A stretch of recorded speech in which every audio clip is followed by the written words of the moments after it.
Good evening, everyone, and welcome to our June 24th, 2026 Board of Douglas County Commissioners 5:30 business meeting. Paper copies of our agenda are available on the table back by the door you entered through, and a full packet with all available materials is on our website. Reviewing our full agenda, first we will consider our consent agenda. There are a total of 8 items on that this evening, after which we will have general public comment. We welcome general public comment for addressing issues that are not on today's agenda, but otherwise related to county business. Given our limited time and the need to have an orderly and efficient meeting, we do apply certain rules regarding public comments. We will do our best to enforce these rules consistently and without regard to the point of view expressed by the speaker. Each speaker will be limited to a total of 3 minutes of speaking time. However, we will accept public comment of any length in writing. Individual speakers may not donate unused time to other speakers. All comments must address topics within the jurisdiction of the County Commission. And we reserve the right to mute and remove any speaker whose comments are threatening, aggressively hostile, or belligerent. Campaigning for public office during the public comment period is not allowed. Please give your full name and residence for our meeting minutes if comfortable doing so, and please address your comments to the Commission. We will hear from people in person first, then we'll look to our Zoom meeting attendees. Please plan to use the raise your hand function if you wish to provide your public comment virtually. Please also know that comments received by the Commission during our meetings do not necessarily represent the views of Douglas County government, but we value the input. We don't usually respond to general public comment on the spot, but if you leave your contact information with county staff, we will try and get specific questions answered. After general public comment concludes, we will move on to our regular business agenda for tonight, which does not have any regularly scheduled business items. But just so you know, for each action item, we will always hear from staff or an applicant first, followed by questions from the Commission, and then we will open the floor for public comment that is relevant to that item. Once public comment is concluded, we'll bring back that item to the Commission for any further discussion and a vote on action items. Lastly, a recording of this meeting will be available on the county's YouTube page and website. And with that, Commissioners, we'll move right into our consent agenda. Does anyone wish to remove anything for further questions? 1.7. Okay. Anything else, Commissioners? All right. Is there any member of the public who would like to remove anything from the consent agenda for further questions? Anybody raise their hand virtually, Sarah? Okay. With that, I'll bring it back to the Commission for a motion of the remaining items. I move to approve consent agenda items 1.1 through 1.6 and 1.8. Moved and seconded. All those in favor say aye. Aye. Aye. Great. Passes unanimously. And then we'll move on to 1.7. Commissioner Dorsey? Yeah, Sean, maybe you can handle this, or is Chad? The webinar. Oh, okay.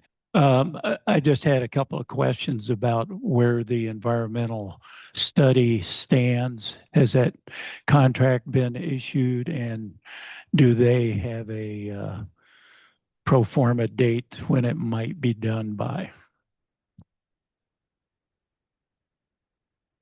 Can you all hear me? Yes. Yeah, we can hear you, Chad. Okay, thank you, Sarah. Commissioner Dorsey, yes, that environmental impact study is underway. HNTV is our consultant. They've got a contract signed and actually been doing quite a bit of work. We've had check-in meetings every couple of weeks for the last month and a half, and met with the Corps, met with some representatives of the Osage Nation, which has kind of oversight on some tribal review of that core requirement. And they're scheduled actually this weekend, next week, for several employees of HNTV to be on the site to start collecting some data and digging holes and really getting into it. So we've coordinated with Parks and Rec in Lawrence to do some mowing to clear the way for them. We've sent our surveyors out and staked the center line again. If you drive by there, you can see those stakes are set up. And so that work is underway, and we hope to keep on that timeline that was in the packet when we approved that. Thanks. Any other questions, Commissioners? Is there any member of the public who has any question or any public comment about this item on the consent agenda? Okay, any hands, Sarah? All right, we'll bring it back for a motion. Commissioner Dorsey? I move we approve item 1.7. Second, moved and seconded. All those in favor, please say aye. Aye. Aye. Great. All right, that concludes our consent agenda. With that, we'll move on to general public comment. Is there anybody here who wishes to provide public comment on anything that's not on today's agenda?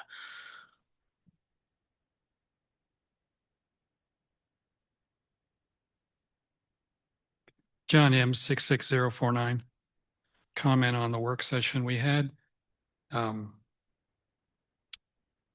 We talked a lot about problematic individuals as they flowed through the system. We didn't specifically say it, but we were talking about substance abuse disorder folks.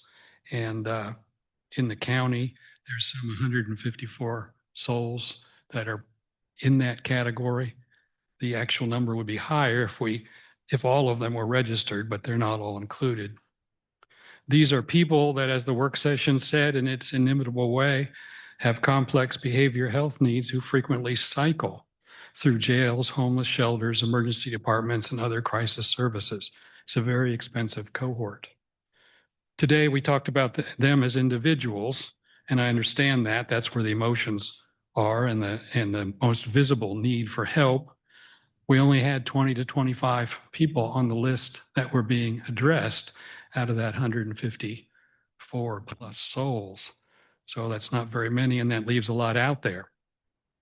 But the program itself, from the county perspective, is an enterprise level program. It's not about individuals. It's a very large population, and this is just the chronic ones. The public knows very little about this population and its chronic cycles. I know that the state law makes it challenging to pursue involuntary commitment. As a result, the Douglas County Jail has become the county default psychiatric facility. I know that people with acute mental illness or addiction are held in confinement awaiting competency hearings because state policy doesn't allow forced medication in jail without a court order. I know that court dockets are full and competency hearings keep getting reset, but the public does not know. There are relevant outcome metrics that the county could provide to demonstrate the status in this homeless population. A fully functioning system of care, which really the county is trying to build, requires system-level metrics. Hospitals have no problem providing metrics for each population serviced. Why can't the county? With this information, communities and leadership, without this information, communities and leadership can get stuck, not knowing where to allocate funding. Without knowing population status, how can the government and citizens evaluate the success of programmatic homeless spending? Don't just tell us, the taxpayers, that there are gaps. Show us the client flow through the system as they cycle among the services. Thank you. Thank you for your comment. Anybody else here for general public comment?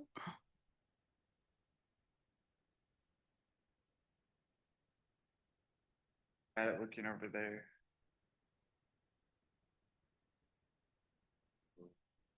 Sorry. Start. Eric Hyde. I live in Lawrence. So remember last time I came here, I told you about stopping these outsider corporate welfare deals. They sound great, but they strip wealth from our county and our local municipalities. And just so happens I was just curious what was going on in Eudora, and they're trying the same thing they've been trying in Lawrence. They're trying it there with a smaller project. And they're having another tax increment financing district, which again, is not as good as it sounds. So, I mean, Eudora, people got to leave Eudora alone. They got to leave Lawrence alone. They got to leave everywhere in this county alone where they're doing this stuff, these outsiders. It's not about Republican and Democrat anymore. It's just about, protecting our county and everything in it. I had an idea. I really like parks. I don't really know what the county does for the parks, but I think it'd be great if you guys could look into the county parks. And I wanted to update you on my brain health condition. I did receive news that from Dr. Steinley at KU Med that I will likely die from chronic traumatic encephalopathy, and I will probably get dementia and Alzheimer's. So, but I'm still here and I'm still kicking. He said 10 good years at least. So, but these are often worse than they actually are. So,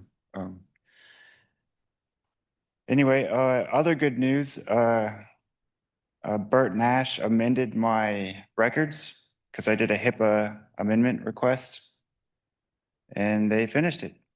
I haven't looked at it because I don't want to get pissed off, but I'll look at it in a year or two and see if they actually did what I asked to amend my records per my traumatic brain injury rights.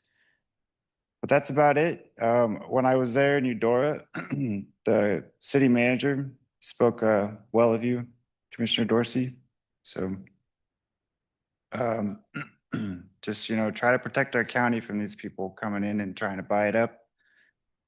Just do your best. Just be smart about it. Don't believe everybody. So anyway, that's it. Thank you. Thank you, Eric. Is there anybody else here who would like to provide general public comment today? Okay, any hands online, Sarah? All right, we'll close general public comment and come back to the commission. As I mentioned before, we do not have any regular agenda items for business scheduled tonight. So we will move right into appointments, and I'm going to ask my peers for some help because I forgot to pull up our note from Sarah, but I think we do have an appointment ready. Phaedra Mitchell has Thank you. requested to be reappointed to Board of Code Appeals, I believe. I'm looking it up. That's why I was like, well, we have both Board of Zoning Appeals and Code Appeals. So I want to make sure we get that right.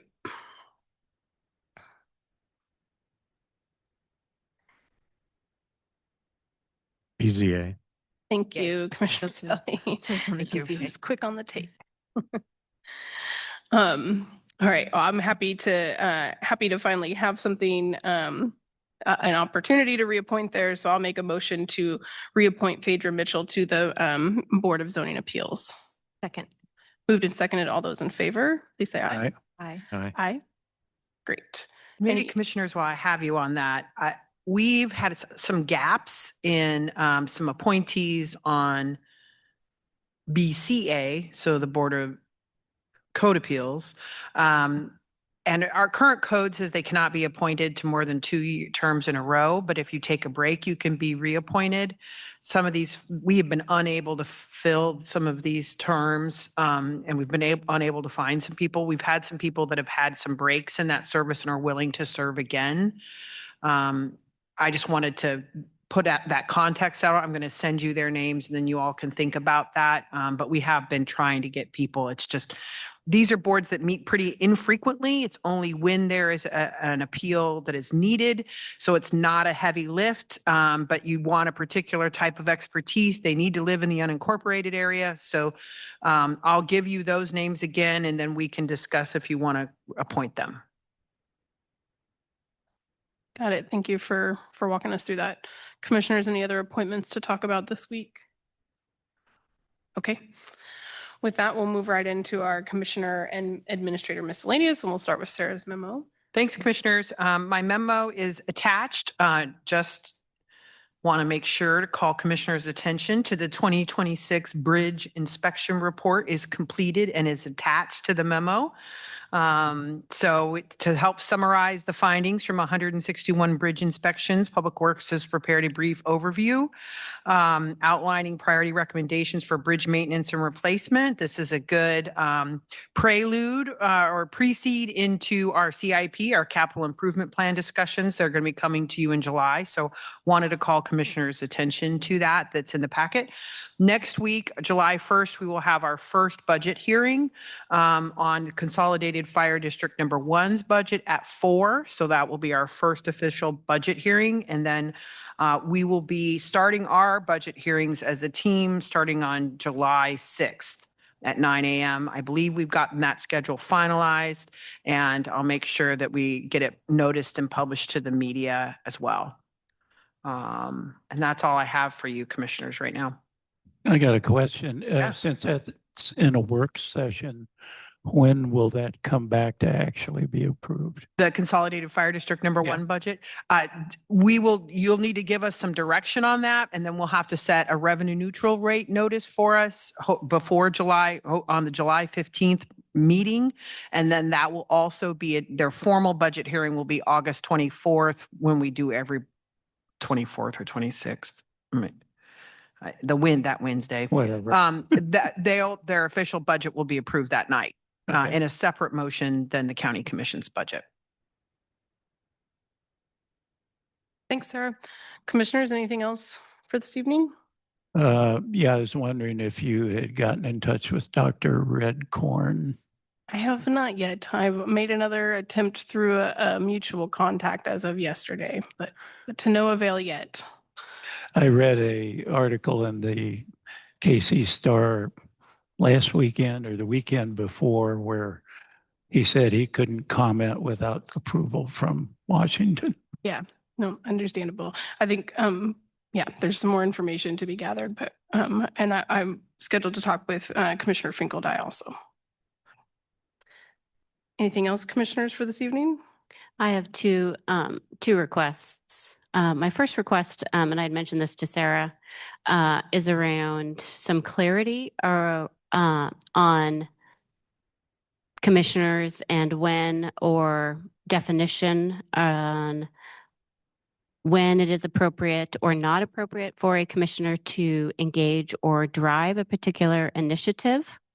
And so just wanting a shared definition between all of us on what that looks like, what it means, or what it does not mean. And so for me, I've had community partners come to me or stakeholders come and ask me to engage with different initiatives. And I have said no, because understanding that commissioners are not supposed to drive any particular work, especially if it's going to come before us for a vote or for us to review. And I've sent that to Sarah and then turned it over to Sarah and staff and said, someone has suggested something.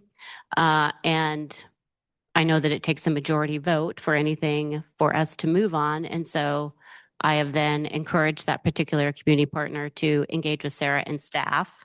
And so knowing that we've had various initiatives that have also come before us that maybe some commissioners have engaged with and or provided maybe thought leadership and or maybe had some conversations with community partners, either before we had a 5-person commission and or maybe after the 5-person commission was enacted. I'm just super curious as to what that shared definition is between all of us as to what it means for commissioners to engage with community partners, especially when those community partners will then be coming before us as a board to ask for funding or to ask for decisions from this 5-person board. I would say, I think in my view, from a staff perspective, if it's something that staff is looking, sometimes we're looking for leadership from commissioners on. So sometimes we'll approach you on that. So I don't think you're necessarily thinking about that kind of situation. Are you, or are you? Can you give me a specific example? Well, blackjack. Mhm. So that's an example to me of one where community partners sort of said, hey, we're looking for some leadership on this. And then we went to commissioners and asked for who was interested in leading that. Mm-hmm. And then we made an agreement that Caitlin was going to lead it with Sean. And then we also came to an agreement as a board that Karen and I were going to lean in on the rubric with Yeah. Sean and Caitlin. Yeah. So I would not consider that. Okay. Okay. And then okay, so sometimes I think that's what I would think of might be one.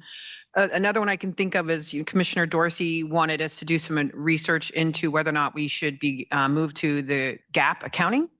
And we talked about it we talked about it in miscellaneous, and my recollection was the commission directed us to at least study it and then bring you findings. And then we didn't really have any consensus beyond that. So in those situations, I think it's helpful for me as staff to know that I have at least a majority of the commission that wants us to spend, if we're going to spend staff time on it. And I don't have a hard and fast rule, but I would say if staff's going to invest, staff time, that's where I'm looking for some direction from the commission, that there's at least 3 commissioners that are interested in staff spending some time on it. And then we can continue to check in as we get, as if we spend more staff time on things, are we going too far? Do we need to come back to the commission? Those kinds of things.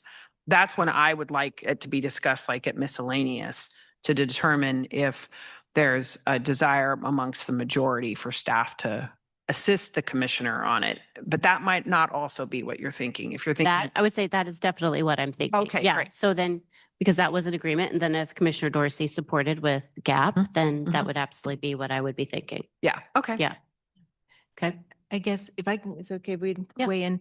I can certainly have topics that I care about and values that I bring to the commission. We all do.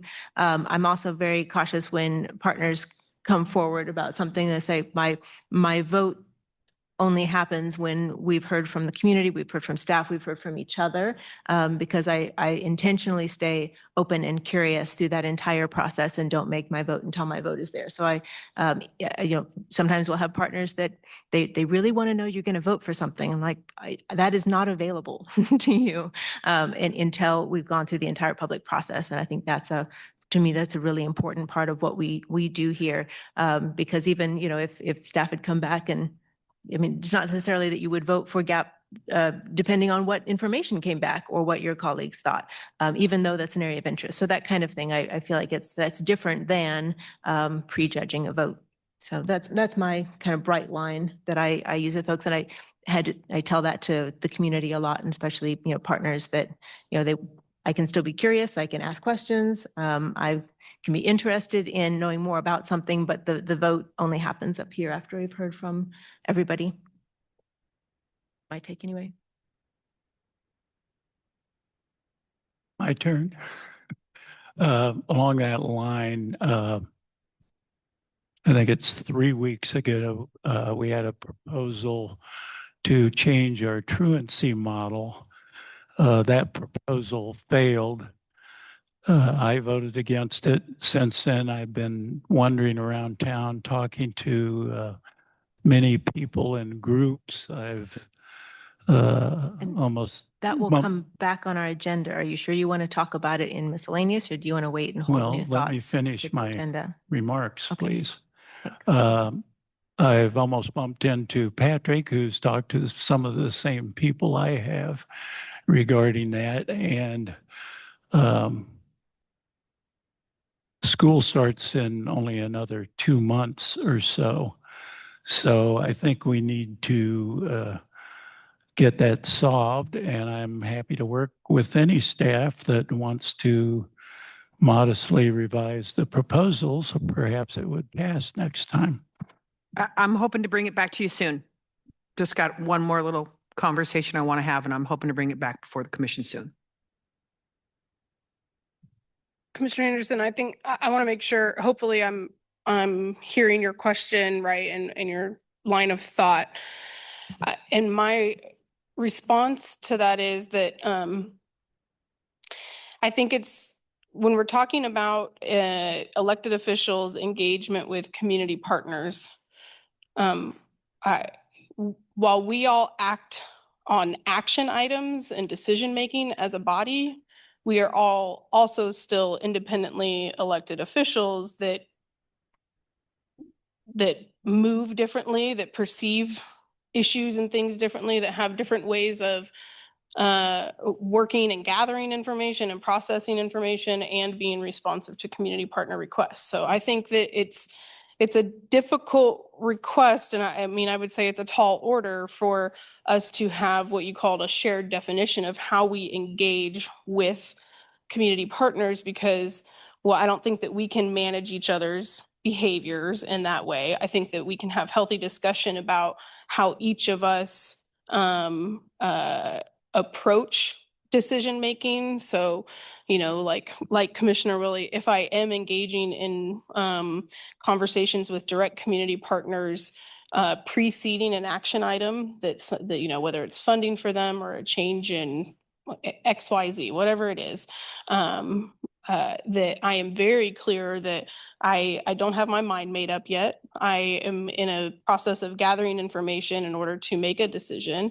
And I don't accept everybody's invitation to a conversation either. And I think that varies quite a bit between commissioners. And I think that that's true of every governing board. And so what I think is important is for us to be clear about the fact that, there should be an expectation of community partners and the public at large, and then amongst ourselves, that we are coming to our meetings, our business meetings, with action items in front of us, as informed as we can be, with outstanding questions that we have that haven't been answered yet, and therefore we may not be ready to make a decision or ready to cast a vote because we're unsure or uncomfortable with something that hasn't been resolved yet. But I think that's going to it does vary issue to issue and action item to action item. I will say, this is always an interesting season and time of year for us as commissioners preceding our budget sessions, because we have such significant, as commissioners, we have such significant insight we receive the whole budget. We receive every page of every community partner request. We are in a position of being lobbied sometimes, and that's the nature of being an elected official sometimes. But I think everybody who is elected responds to that and approaches it differently. And I don't feel like I'm in a position to be able to, I can share with you how I think about it and the way that I filter information or try to be upfront with my perspective and my boundaries around discussions with community partners. I can speak to that, but I don't know that I think it's possible for us or even necessarily that I think it's very healthy for us to try and come up with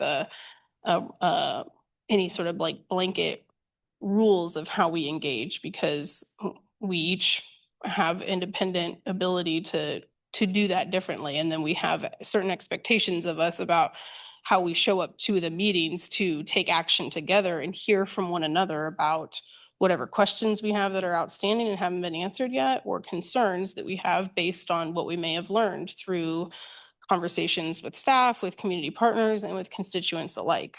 I think a piece of that also is that every issue is so different that it also gets difficult to apply sort of the same broad-based approach. But I'm definitely open to thoughts and ideas about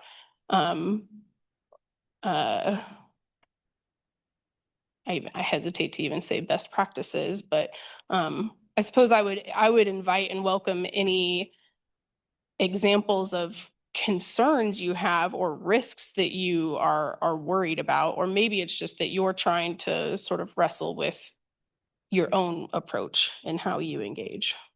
And that's understandable. Yeah. So I think you mentioned guardrails. And so do we have guardrails around what is appropriate or not appropriate when it comes to staff engagement? And so is it appropriate for commissioners to engage with staff in the development of projects that will come before the commission for approval? Yes, but That is appropriate? yes, but it would come through me in that situation because I am your chief appointed official. And staff works for me and they work for the commission as a whole, not as in, they don't work for individual commissioners. So I would say that if there was consensus, if there was something that, to me, that the guardrail is, if we come to miscellaneous and the commissioners are like, yeah, or Commissioner Anderson's, I'd like to study X, Y, and Z. How does the commission feel about us studying X, Y, and Z? And if the commission says, a majority of the commission like, yeah, I think it's worthwhile to study X, Y, and Z, then working through me and staff, then we would continue to kind of develop that proposal, bringing it back to the commission for further consideration. That's sort of the process as I see it. Okay. Does that match kind of what your concern or questions are in that space? Yes, and then in that situation, all commissioners would be aware that we would have a commissioner that would be engaging with staff X, right? Yes. And that commissioner would be driving and or providing subject matter expertise on a particular topic that would then later come back to the commission for potential approval, for that project to move forward, and or potentially for then this body to approve funding. I think so. I think I would say, I mean, to your point, I think that's a call to your peers, Commissioner Anderson, to make use of the miscellaneous space, to be able to bring up that that's a desire. And I think it's happened organically in some spaces. You know, another example is you, Commissioner Anderson, and Commissioner Willie having a couple of additional sessions with staff, drilling down on supportive housing information and spending time around that. We had a little bit of conversation in this room about it. We were, some of the information that you all received was passed along to us afterwards, but you spent time sort of taking a deeper dive in that. Commissioner Willie and I were asked to support staff in having some further conversations about the Common Ground and Incubator Farm conversation a while back, just to be able to frankly leverage the fact that we are a 5-member commission now and that 2 of us can be in conversations and work on issues or initiatives or ideas together. So I think that you know, your point is taken, that us being in a good practice with each other of raising those issues here, being clear about there being some majority interest and some consensus around the idea of who's going to move forward with drilling down on more information or asking for more staff time to be spent on, like Sarah said, XYZ. I think that's a little bit maybe a different scenario or way in which you're thinking about this than part of what your question seemed to get at also was just maybe the direct engagement with community partners who reach out to us either individually or as a whole body with questions or requests or ideas for us to consider. I think I hear some of your question, or I think I heard your question initially drilling in on that a little bit too, which is a bit of a separate issue than some of the examples we're talking about where commissioners are working with staff to further research or develop ideas. So I just want to make sure you feel like you're getting the feedback you're looking for related to communication with responsiveness to community partners, as in the example that you brought up.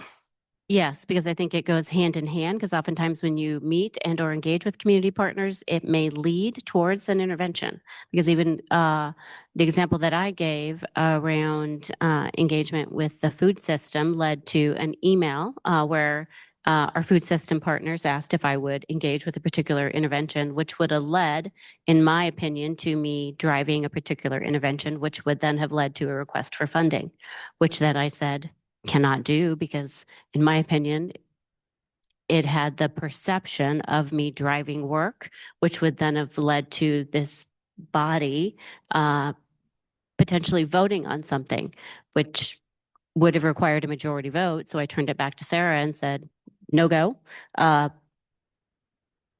Because for me, I had the perception that that was inappropriate from basically my orientation. So when we go back to the supportive housing conversation that I initiated and that Commissioner Willie sat in on, for me, that was still a part of my orientation and learning because I still had a lot of learning to do. And I appreciate you bringing up the incubator.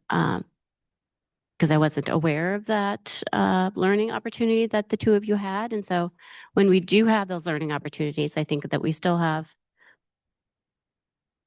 a lot of space, I think, to continue to use this miscellaneous time for us to share. And when we do go out to bring those learnings back and share what it is that we have learned, when we do meet with partners and figure out maybe how we can collectively continue to share what we are learning, whether it is that Sarah shares out what we're learning, and or if we go out that maybe we find a way to either share in miscellaneous what we're hearing, or maybe disseminate via email what it is that we're actually learning. Yeah, I appreciate the example that you gave, and think that, I think I would have approached that evolution of discussion in a similar way that you did, where if it seemed clear that, conversations where I was lending both, my thoughts or expertise or experience to possible interventions, thinking about that from a content perspective and a programming opportunity is one thing. If it begins to develop into the idea that there's going to be an explicit request for funding, then that is a place for me to remove myself from the conversation, and for them to just be informed about, I can empower them with the information about who at the county administration to contact and inquire further about possibilities or ideas, and remove myself from that conversation, because I wouldn't want to facilitate a community partner budget request. I think that's an example of, I would have responded similarly, but that is none of the contact and engagement with the community partner about the intervention, or even, working towards some of the programming ideas around that. I don't think that's a glaring bright line, I guess I would say. I think it can be a little nuanced and maybe a little bit grayscale in some spaces, but I would agree that if it seems real clear that there's this thought that, oh, we could ask the county for funding support on something, that's a moment to step aside and wait for it to come to us as a possible action item and recommendation in the future. I guess if I have conversations with staff over an item that I think will come forward to us, I will say, like, as one of five, these are things that I'm curious about, or these are things that I might ask about that you might want to be prepared to answer for everybody. But that I hold my vote until we've seen it. So in terms of like, here's a project and I'm going to push it, or that I feel ownership of it. I don't think that's a place to be working from. But in terms of talking with staff and saying, I have some thoughts on that, or some directions that I might be looking for as a piece of the puzzle, doesn't mean a yes vote or that it's included, or a no vote that it's not included. It's just part of my learning process. And I find that to be valuable, so that staff can come prepared for, here's a roadblock that one commissioner might have, one of five, may matter, might not matter, but is that something that they want to spend time on looking at or not? So, yeah. I'm sitting here trying to replay conversations I've had. And I think the one thing that I do practice very often is no decision is made without four other commissioners, right? And I think I say that very often. And I also follow it up with, and I have no idea how they're going to vote, right? So, or even how I'm going to vote. I do want to make sure that there is space, because I think, my guess is that every commissioner does that. Sometimes a community partner or a community member is asking, like, give me your perspective as a county commissioner, like, what might I be thinking about here? And I think oftentimes I want to make sure we preserve a space for brainstorming, and just and understanding how one commissioner, just me, might look at it. And that doesn't mean that that's the only way I'm going to look at it. That's just a perspective today. I might hear something when we come in here that one of you says that changes my perspective on it. I similarly, and I have told a number of partners, like, if you're asking for funding, if you have a specific project or something that you want to do, coming through me is not a good approach, right? You really need to go to staff, start with staff, and I can't think of a time when that's been pushed back on. I mean, it's just, I think sometimes that we think it could just be transactional between a commissioner. Can you champion? And it's not like the legislature where you bring a bill forward. And so for some folks, I think that's a little hard to get your mind around. I've used the phrase kind of more recently this year, as opposed to partners. I don't want to see them making an end run around staff to come to commissioners because they think that that's the shortcut or something, and it isn't. I mean, we really need to be hearing things all together, and that comes through the staff that are managing their contracts. And I recognize if they want to have other conversations, and I'm usually very game to take other conversations, but I also want to make sure that that channel is preserved, because that's the channel that gets most directly to all of us.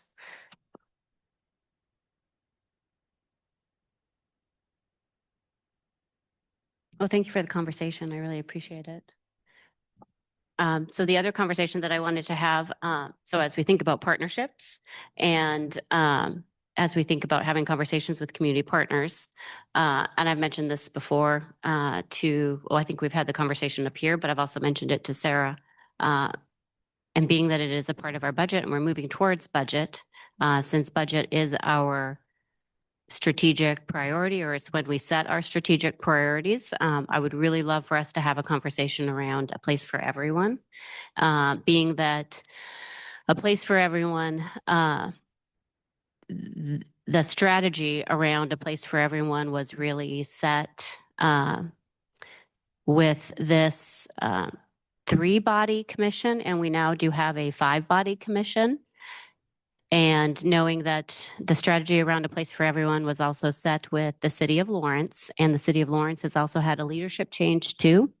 And they're about to have another significant leadership change with a new city manager.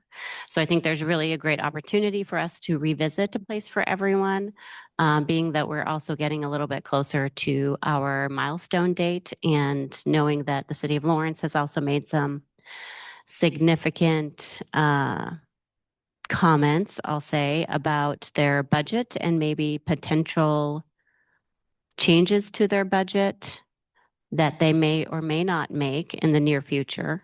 And knowing that our budget allocations are intertwined when it comes to a place for everyone, we should really be having these conversations potentially together or in tandem.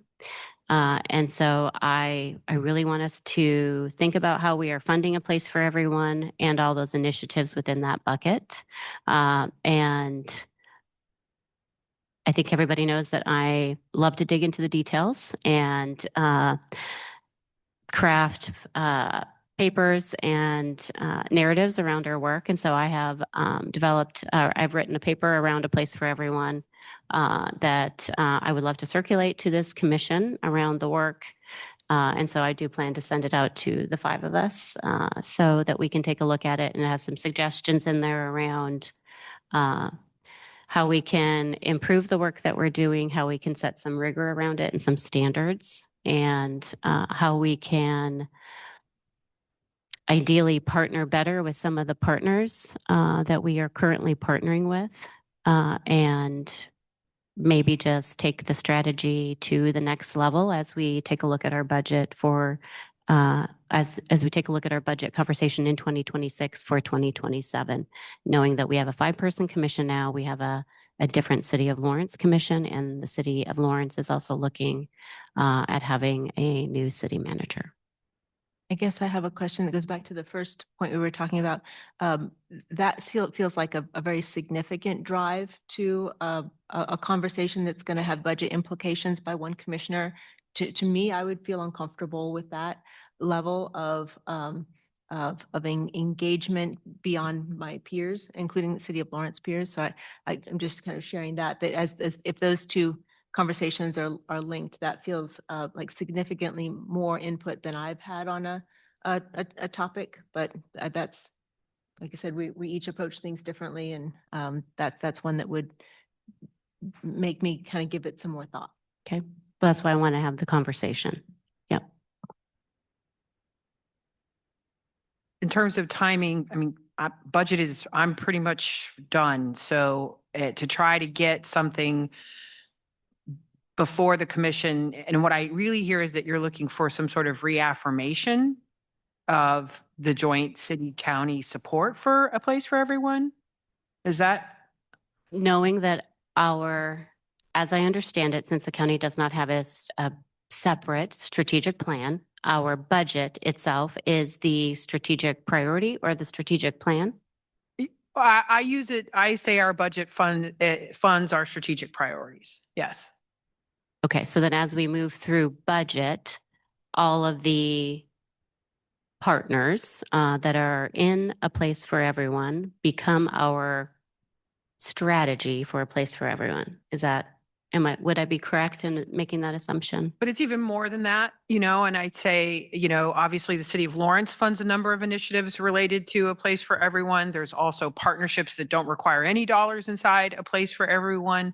And work we do for like the behavioral health tax, where there's probably, I would say, overlap between the behavioral health tax initiatives and A Place for Everyone. So I don't think of it as here's the A Place for Everyone budget request. I don't think of it that way. I think about initiatives around supportive housing, initiatives around housing stabilization, initiatives around the Lawrence Community Shelter.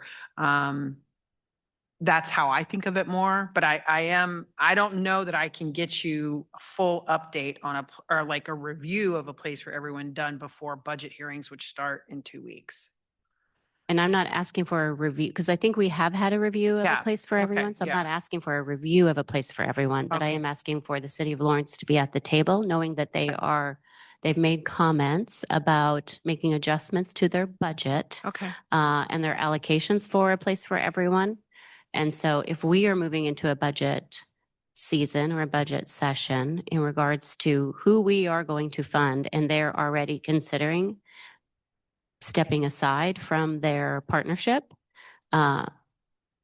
it doesn't seem feasible for us to continue down the path that we are going down if our partners are no longer going to be at the table. Yeah. So 2 things there. I definitely think like the new city manager is supposed to be on board within like 60 days. So, and I think they're going to go through their proposed budget process with the acting city manager.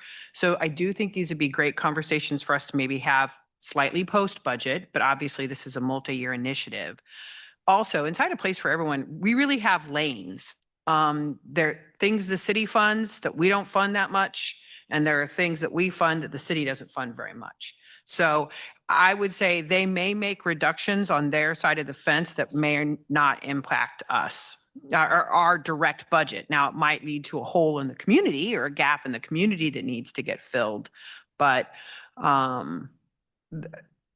that's sort of where I think of it, is from that perspective. But then we'll have those crisis continuum conversations, right? Because absolutely. those gaps, right, Yeah. will need to be filled. And then I Right. think we'll have the conversation that we had today where we'll have gaps in the system. Yeah. And then we'll go back to, well, who are we paying for? Because we'll be taking care of Johnson County residents, and we'll be taking care of other residents that are not Douglas County. And then I'm going to be asking, who are we invoicing? Yeah. Because Douglas County residents cannot continue to bear the burden to pay for every single individual across either the state of Kansas, across the nation. I mean, at some point, we're going to have to figure out how we are going to fund this entire crisis continuum. Okay, so is it realistic then, once we get that leadership on board from the city, to try to arrange a conversation for, once I can get that leadership on board, to get a conversation scheduled? Absolutely. I think, yes, I would absolutely love a conversation to be scheduled, but at the same time, we are still moving into budget. But I also want all commissioners to weigh in. I don't want this just to be one commissioner that is having an opinion up here. So I would say that A Place for Everyone needs a thorough review. It was a 5-year plan. We're nearing the end of year 3. The overall objective was to be met by 2028. I don't think that's going to happen in any sense of the word. That's my feelings. Maybe I want to back out. My comments are just going to back out a little bit to think about other plans that we have in partnership with other governmental agencies. And so the one I'm thinking of is Plan 2040, our comprehensive plan, which is required. There are things in there that they're in the plan, they're aspirations. We've never funded them. You know, you could argue that funding one part of the plan is actually doing the opposite of something else in the plan. I think it gives us some direction and some place to think about. But I think each commissioner and each commission and each entity that becomes after an election might have a different set of values around that strategic plan. I think I also, as you were talking, I was thinking about fire and medical, because this feels like the tension that happens to me every year around the fire and medical budget. You know, is the city going to fund this portion? Are we going to fund that? I mean, we had that whole conversation last year. And, you know, ideally, I suppose we would have a big gathering and we would sort of figure out what everyone's going to fund. But that budget, that fire budget, is just one part of their budget, as it's just one part of our budget. And, you know, the strategies that we have chosen to fund as part of a place for everyone are a part of our entire budget. And I'm trying to, I think there may be things that we decide to do or not to do that's in a place for everyone. There may be things that they decide to do or not to do that's in a place for everyone. That's the natural progression of it.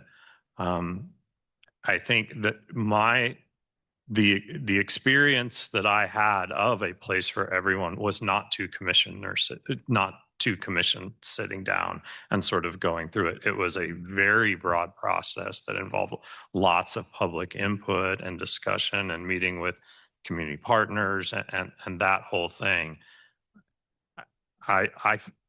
The way we're doing it does feel clunky. I feel that. I mean, I do feel like fire is a really good example, like who decides first.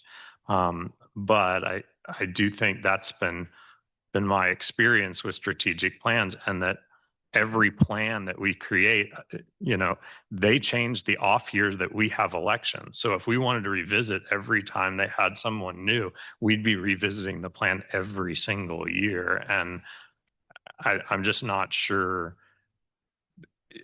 you know, I think it's important for us to reference the document, and I bet I could find things in there that we're not funding that we've aspirationally put out there. Yeah, I think I would add to that, well, couple thoughts. One, I want to co-sign, you know, this perspective that these large community-wide plans, of which we have quite a few in our community. Some of them are Douglas County-wide, some of them are City of Lawrence, some of them are just Baldwin or Eudora, perhaps. You know, there's quite a few examples of them, and they each involve different degrees of specificity in terms of tangible things we may or may not, or strategies we may or may not do, or programs we may or may not fund. But to Commissioner Kelly's point, I think the fundamental truth of all of those is that they are aspirational in nature, that they're, and I think that has to be true, and that it's important to aspire to things that we may not be able to achieve, because we want the whole community working in that direction. And a place for everyone was a community-wide and generated plan. It was not two government entities putting it together. It was two government entities playing the role of convener and coming to the table saying, we are invested in understanding these issues better and figuring out how to make better, smarter investments along the way and be a part of strategies. But the part of the conversation, the through line that was at all of those community listening sessions and meetings to generate the different strategies that plan includes, much like the CHIP processes, is really comprehensive and nuanced conversations coming from a multitude of perspectives, and trying to determine what what is possible on a community-wide level, and what is it that the city and county can bring to the table, and what lanes can we determine make sense for us and our governance structure and our budget capacities, and what are things that are not ours to pick up off the table because we need the community at large to invest. We need businesses to invest in it. We need healthcare systems to play their part. Like there are all these other entities and other parts of the solution that we talked about throughout the planning of it, and that I think is it's a good opportunity for us to elevate that again and reflect on in 3 years' time where has there been some tangible process or progress made, and we've had some of that review. Where are the things that frankly are not something that the city or county or any local government would that's not a policy solution or not a straightforward, program funding solution that speaks to how much housing do we even have on the market, and how accessible is that housing at different tiers of income and different ways that people want to live, different types of housing that people want to live in. There are things that we need other parts of the community to weigh in on and contribute to. And we were very frank about that throughout the process, that we are not creating a plan that outlines a map of how the city and county are going to solve for chronic homelessness. But here's the best roadmap we could come up with and some strategies for how we start to tackle as a community the issue of chronic homelessness and all of the adverse impacts that it has on both individuals and on our systems. How do we start chipping away at that? So I guess my thought would be my maybe reframe to the idea of a conversation with the city about what they are or aren't funding as it relates to what we may or may not fund, is that maybe a later in this year conversation after some of those changes, the city manager is settled in to their role at the city, and we're all past our budget processes for the year, that we're having a more comprehensive conversation about the clear progress that we can see so far, and the things that maybe none of us have touched, have left it, like a hot potato that nobody wants to pick up. Where are those things that we, maybe to Commissioner Dorsey's feeling, aren't making any progress on and aren't going to possibly meet our goal because we haven't been able to solve for X, or we haven't been able to find a pathway to Y and Z. Like, I think I'm interested in that kind of conversation. I want to cautious us to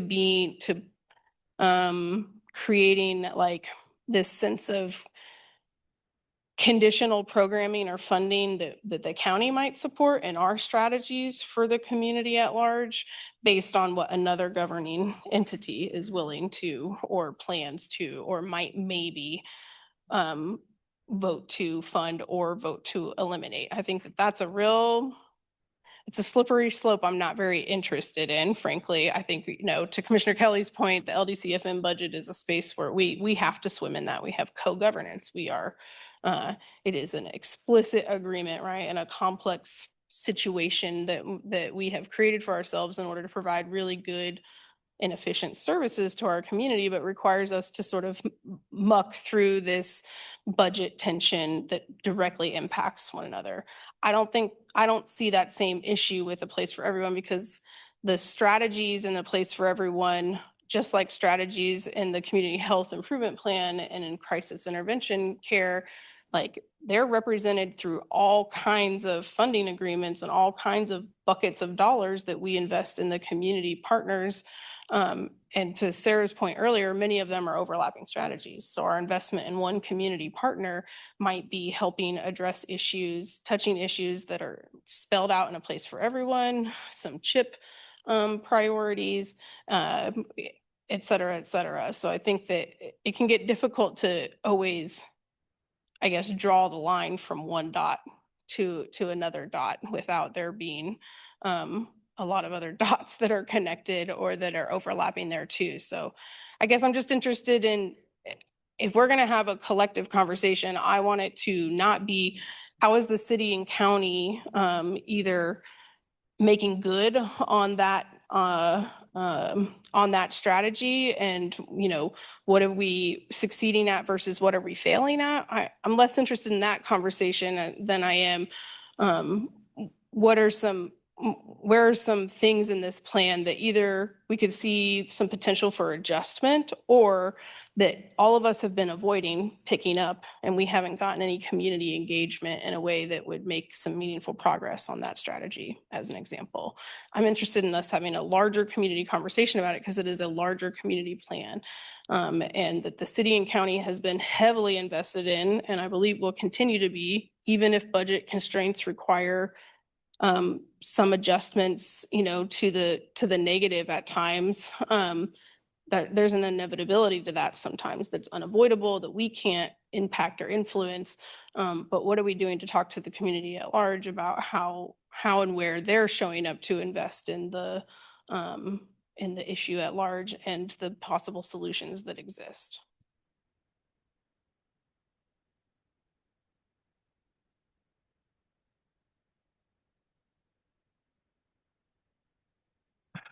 Um, well, I'm now confused because I thought Erica was suggesting a community collaboration review of a place for everyone, not strictly a city county thing, although the city and county have budgets to work on. My personal feeling is it was probably a good plan when it was put together, and now we see some issues with it. Why not revisit it? Why leave it set in stone? I mean, the goal was by 2028 that homelessness would be brief and an unusual condition. And with roughly 600 people in that situation right now, I don't see a solution in 2 years. So we need to relook at things and figure out how we're going to do things and perhaps change our target date. I'm game for all these and further conversations after city and county budget this cycle. I think it'd be too fast to do it well in a short term, but I think there's a lot to talk about. So I'm not saying short term, but the road of 1,000 miles begins with one step. I meant before the next 2 weeks when we're doing budget.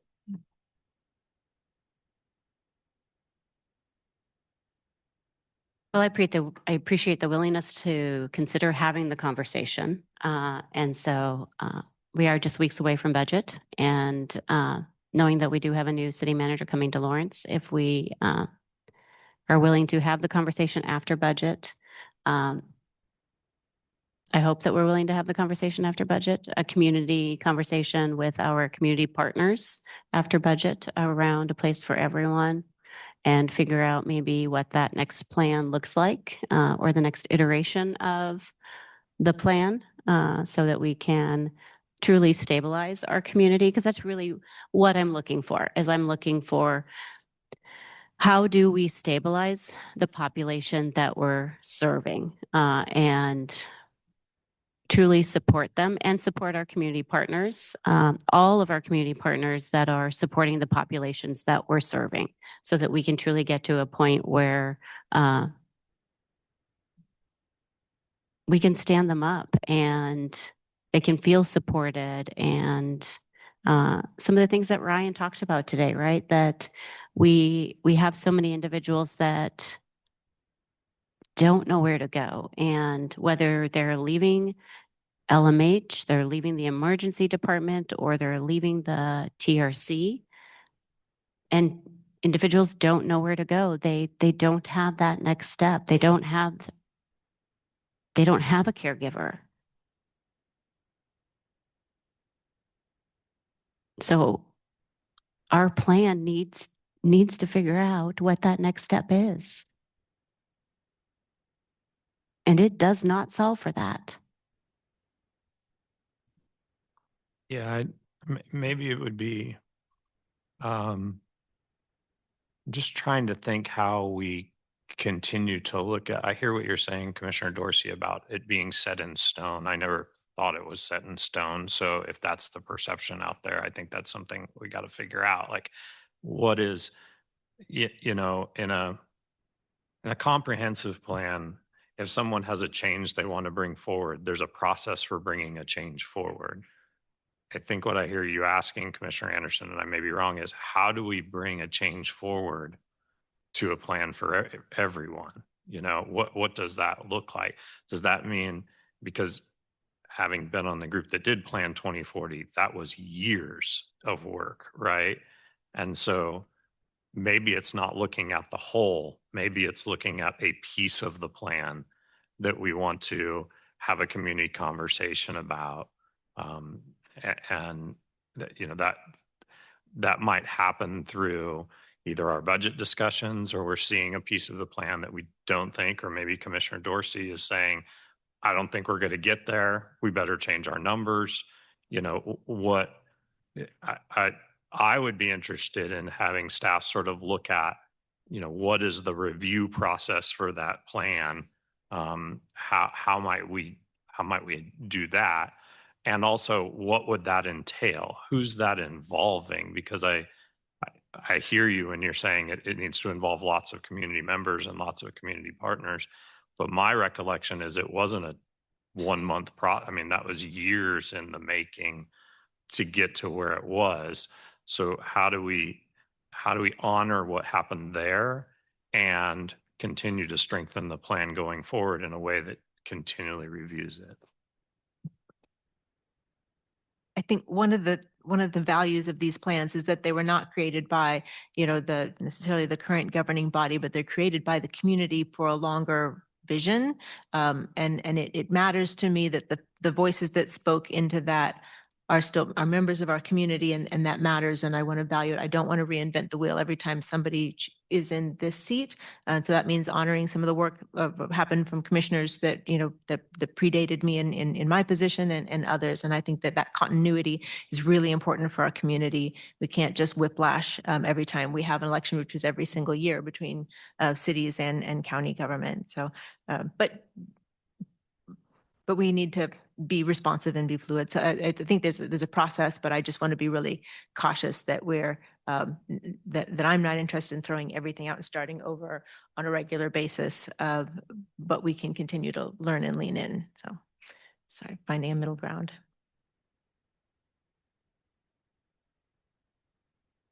Anything else, commissioners?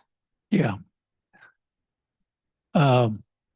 I hear there's an EDC meeting on Friday to discuss some things and perhaps vote on some things. I'd like to attend that meeting as a work session for budget decisions. And I think you'll be there. I'm not sure about, no, you're not there. Yeah, I'll be there. We just got the agenda while we were here. So, you know, I don't think there's ever a problem, as long as, I mean, if we notice it, we could have multiple commissioners there. Correct, Sarah? Yeah. Correct. So I don't think there's ever a problem with another commissioner attending. Okay, I thought maybe Karen was there from her job or whatever. No. No, she's on the KUI. she's on the KUIP board. Yeah, I thought maybe that might be interconnected some way. Okay. Oh.